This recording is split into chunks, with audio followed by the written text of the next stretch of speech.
ನಮಸ್ಕಾರ ಎಲ್ಲ ವಿಕಲಚೇತನ ಬಂಧುಗಳಿಗೆ. ಇವತ್ತು ನಾವು ಯಾಕೆ ಕೂಡಿದೀವಪ್ಪ ಅಂತಂದ್ರೆ ಇಲ್ಲಿ ನಮ್ಮ ಎಲ್ಲ ಏನೈತಿ ವಿಕಲಚೇತನರು, ವಿಧವಾ ವೇತನ, ಹಿರಿಯ ನಾಗರಿಕರಿಗೆ ಎಲ್ಲ ಪೆನ್ಷನ್ ಬಂದಾಗ್ಯಾವ.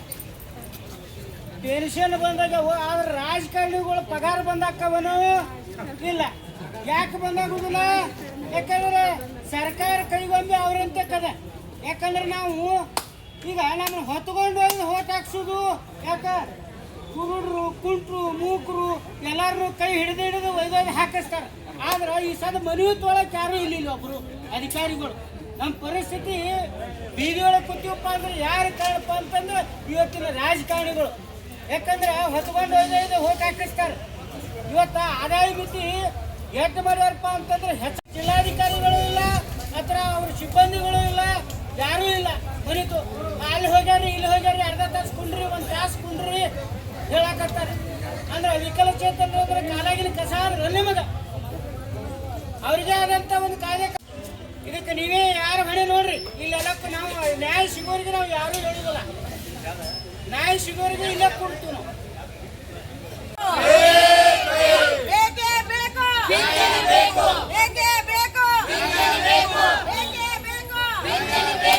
ಎಲ್ಲಿಯವರೆಗೆ ಹೋರಾಟ?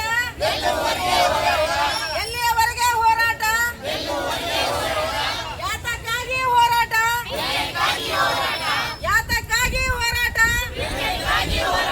ಬೇಕೇ ಬೇಕು.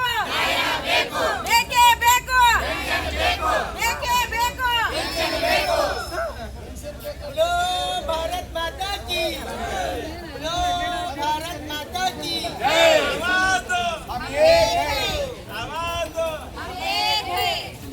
ಬೇಕೇ ಬೇಕು. ಯಾತಕ್ಕಾಗಿ ಹೋರಾಟ? ಏನೇ ಬರಲಿ ಬೇಕೇ ಬೇಕು.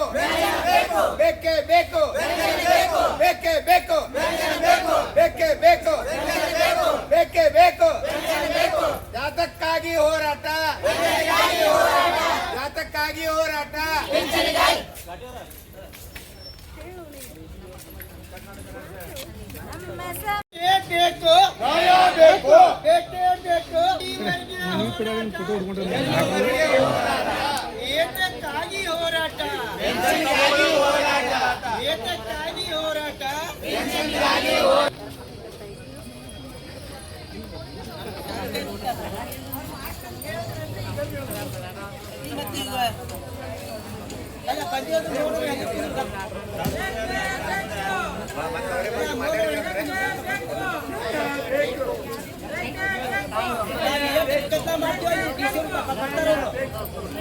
ನಾವು ಎಷ್ಟು ನಾವು ಗದ್ದಲ ಮಾಡ್ತೀವಿ ಪರಿಚಯ ಪಡ್ತೀವಿ.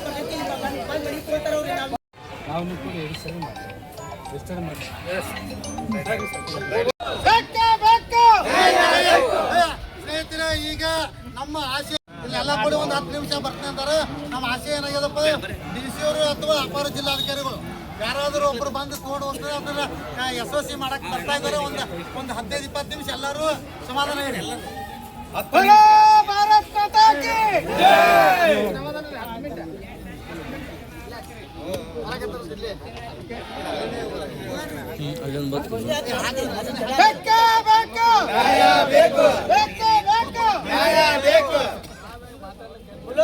ಭಾರತ್ ಮಾತಾ ಕಿ ಭಾರತ್ ಮಾತಾ ಕಿ ಬೇಕೇ ಬೇಕು.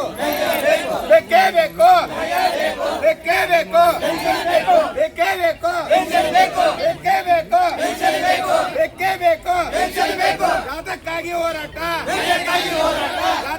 ಹೋರಾಟ? ಏನೇ ಬರಲಿ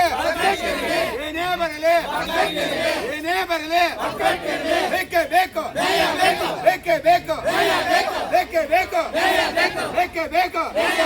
बोलो भारत माता की, बोलो कर्ण माता की.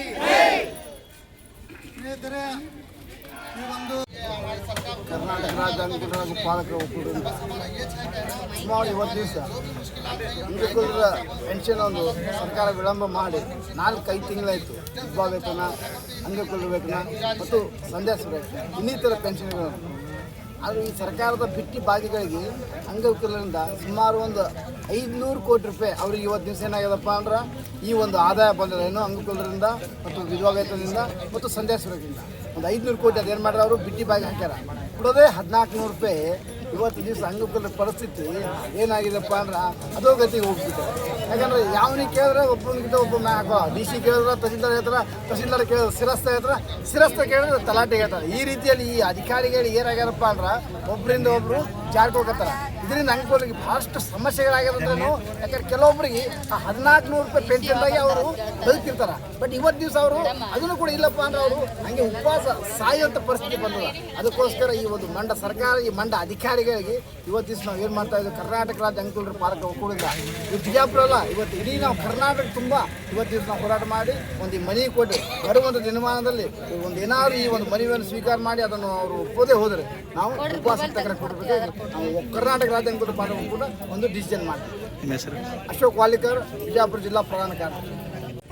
ಇವತ್ತಿನ ದಿವಸ ನಾವು ಮಾನ್ಯ ಜಿಲ್ಲಾಧಿಕಾರಿಗಳ ಮುಖಾಂತರ ಮಾನ್ಯ ಮುಖ್ಯಮಂತ್ರಿಗಳವರಿಗೆ ಮನವಿಯನ್ನು ಸಲ್ಲಿಸ್ತಾ ಇದ್ದೀವಿ. ಉದ್ದೇಶ ಏನಂತಂತಂದ್ರೆ 4 ತಿಂಗಳಿಂದ ನಮ್ಮ ಪೆನ್ಷನ್ ಕಟ್ ಆಗಿದೆ.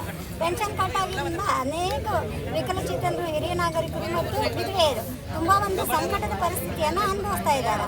ಅದಕ್ಕೆ ಈಗ ಪ್ರತಿ ಸಲನೂ ಸರ್ಕಾರ ಒಂದು ಆದಾಯ ಮಿತಿಯನ್ನು ಈಗ ನಮಗೆ ನೇಮಕ ಮಾಡಿದೆ. 32,000 ಮೇಲ್ಪಟ್ಟಿದ್ದವರಿಗೆ ಏನಂದ್ರೆ ಈ ಒಂದು ಪೆನ್ಷನ್ ಕೊಡೋಕೆ ಬರೋದಿಲ್ಲ ಅಂತ ಹೇಳಿ ರೂಲ್ಸ್ ತೆಗೆದರು. ಆ 32,000 ಇದು ಆದಾಯ ಮಾಡಿದ್ದು ಸರ್ಕಾರನೇ, ಈಗ ತಗೊಳ್ಳಲ್ಲ ಅಂತ ಅನ್ನಕತ್ತಿದ್ದು ಸರ್ಕಾರನೇ. ಎಲ್ಲರೂ ಯಾರು ಲೂಟಿ ಹೊಡಿಲಾಕತ್ತಾರಿ. ಎಲ್ಲ ಬಿಟ್ಟು ಸರ್ಕಾರ ಏನು ಮಾಡ್ತದ, ಅಂಗವಿಕಲರು, ಹಿರಿಯ ನಾಗರಿಕರು ಇಂಥವ್ರನ್ನ ಆಯ್ಕೆ ಮಾಡಿಬಿಟ್ಟದ ಸರ್ಕಾರ. ಅಂದರೆ ಇವ್ರಿಗೆ ಯಾರೂ ಕೇಳೋರಿಲ್ಲ, ಇವ್ರು ಏನು ಮಾಡಿದ್ರು ಬಂದು ನಮಗೆ ತಲುಪಕ್ಕೆ ಆಗಂಗಿಲ್ಲ ಅನ್ನೋ ಉದ್ದೇಶ ಅಂತ ಏನದ ಮೈಂಡ್ ಒಳಗೆ ಫಿಕ್ಸ್ ಆಗಿಬಿಟ್ಟಾರ ಅವರು. ನಾವು ಏನು ಮಾಡಿದ್ರು ಇವ್ರಿಗೆ ನಡೆದು ಬಿಡ್ತದೆ. ಬರೀ ನಮ್ಮ ದುಡ್ಡನ್ನೇ ತಗೊಳ್ಳೋದು, ಬೇರೆ ಗ್ಯಾರಂಟಿಗಳಿಗೆ ಹಾಕೋದು, ನಮ್ಮ ದುಡ್ಡನ್ನೇ ತಗೊಳ್ಳೋದು, ಬೇರೆ ಗ್ಯಾರಂಟಿಗಳಿಗೆ ಹಾಕೋದು. ಗ್ಯಾರಂಟಿ ಅವರು ಬಿಟ್ರೆ ಅಂತ ತಿಳ್ಕೊರಿ, ಗ್ಯಾರಂಟಿ ಅವ್ರು ನಂತ ಇದ್ರ ತನಕ ಹೋಗ್ತಾರೆ. ಆದರೆ ವಿಕಲಚೇತನರಿಗೆ ಕೈ ಇಲ್ಲ, ಕಾಲಿಲ್ಲ, ಕಣ್ಣಿಲ್ಲ, ಹಿರಿಯ ನಾಗರಿಕರಿಗೆ ಬರೋಕ್ಕಾಗೋದಿಲ್ಲ. ಅದೇ ಸಲ ಏನು ಮಾಡ್ತಾರೆ, ಪ್ರತಿ ಸಲ ಸರ್ ಇದು ಒಂದೇ ಸಲ ಅಂತಲ್ಲ, ಅವ್ರಿಗೆ ಏನು ಸರ್ಕಾರಕ್ಕೆ ಒಂದು ಐಡಿಯಾ ಏನಂತಂದ್ರೆ 4 ತಿಂಗಳು ಕಟ್ ಮಾಡೋದು, ಮುಂದಿನ ಚಾಲೂ ಮಾಡೋದು. ಆ ತಿಂಗಳು ಬಂದ್ರೆ ವಿಕಲಚೇತನರು ಆ ತಿಂಗಳು ಅಷ್ಟು ಕೊಡೋದು, ಮತ್ತು 4 ತಿಂಗಳು ಬಂದ್ ಮಾಡೋದು, ನಮ್ಮ ದುಡ್ಡು ಇದು ಗ್ಯಾರಂಟಿಗಳಿಗೆ ಹಾಕೋದು. ಇದು ಸರ್ಕಾರದ ಒಂದು ತಂತ್ರ ಆಗಿಬಿಟ್ಟದ.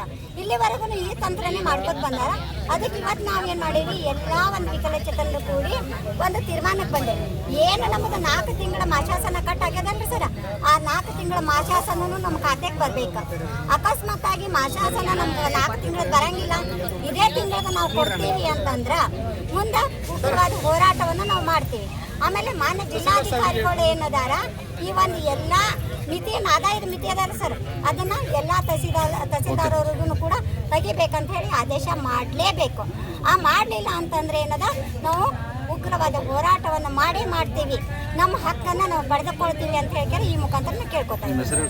ಕಸ್ತೂರಿ ಬೂದಿ ಅಂಗವಿಕಲರ ಹಾಗೂ ಪಾಲಕರ ಒಕ್ಕೂಟ ವಿಜಯಪುರ ಜಿಲ್ಲಾ ಸಮಿತಿ ವತಿಯಿಂದ ಹಾಗೂ ಜಿಲ್ಲೆಯಲ್ಲಿರುವ ವಿಕಲಚೇತನರ ಸಂಘ ಸಂಸ್ಥೆಗಳ ಹಾಗೂ ಮತ್ತು MRW ಎಲ್ಲರ ಸಹಯೋಗದೊಂದಿಗೆ ಇವತ್ತಿನ ದಿವಸ ಒಂದು ಹೋರಾಟ ಹಾಕ್ಕೊಂಡಿವಿ. ಏನಪ್ಪ ಅಂದರೆ ಈಗಾಗಲೇ ಈ ಹೋರಾಟ ನಮ್ಮ ರಾಜ್ಯವ್ಯಾಪಿ ಎಲ್ಲ ಪ್ರತಿ ಜಿಲ್ಲೆಯಲ್ಲೂ ಕೂಡ ನಡೆದಿದೆ.